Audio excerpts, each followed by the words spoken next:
Alors moi, ce que j'ai voulu montrer, c'est la pratique du Lean sur le terrain.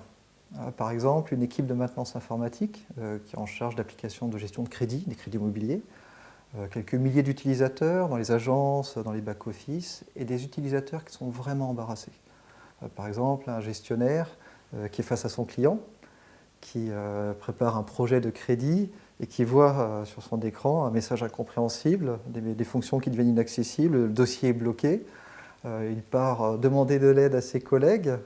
Il appelle le support informatique qui lui dit on a ouvert un ticket et qui se voit obligé de revenir vers son client et lui dire écoutez, je suis désolé, j'ai une panne informatique, est-ce que vous pourriez revenir d'ici quelques semaines?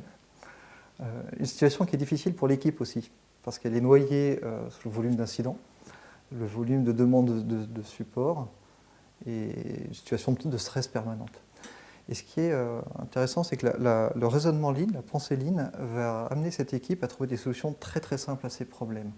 Quelques vérifications manuelles qu'on va faire tous les jours pour vérifier l'intégrité des données, quelques corrections très ciblées du logiciel, on va se remettre d'accord avec certains contributeurs, certaines équipes, et en 2-3 mois, des résultats vraiment spectaculaires.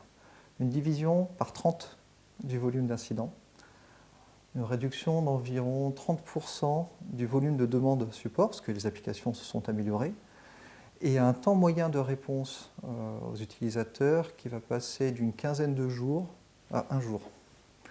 Et ce qui est vraiment fascinant, c'est le climat de sérénité qui s'est installé dans l'équipe. Et ça, je pense que c'est le futur de l'informatique.